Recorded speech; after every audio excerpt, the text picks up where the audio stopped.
Welcome to Living Above Limits channel. Our aim is to share the teachings of Myles Munroe and other great teachers.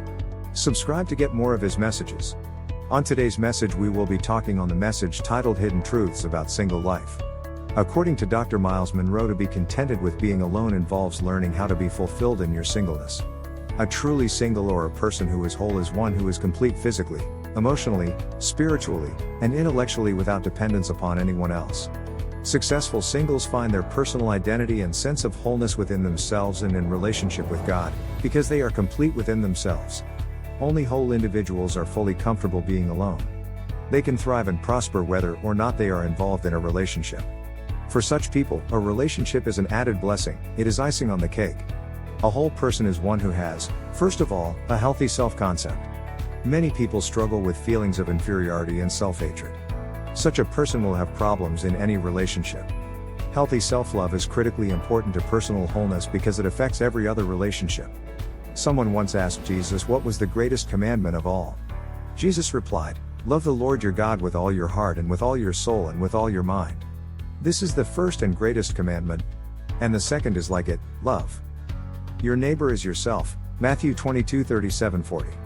Our first responsibility is to love God with our whole being. Because He first loved us, we are able to love Him and, in turn, love ourselves in the sense of having a positive self-image as someone who is loved and valued by God. If we do not love ourselves, it will be difficult for us to love others, talkless of even relating to them properly. Self-love comes first. You need to be able to love yourself for who you are and appreciate your personality and values.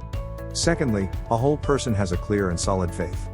When we know what we believe, and why we believe it, and when we know what the Word of God says and are committed to obeying it, and we are determined to live by them, we are well on our way to wholeness. A third characteristic of wholeness is growing one's own roots. To grow your own roots means to have your focus of motivation and control within yourself rather than in other people. Many people allow others to control their lives.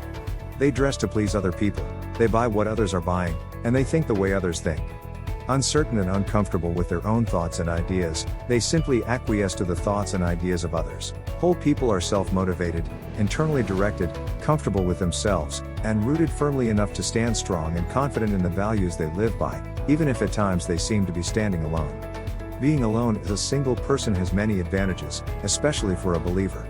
One of the greatest of these is the opportunity to give undivided attention to the pursuit of spiritual growth and a deep relationship with the Lord. Married people, even committed believers, must divide their time and attention between spiritual pursuits and the everyday demands and challenges of married life. In Paul's first letter to the believers in Corinth, Paul made that very point in describing the value of singleness.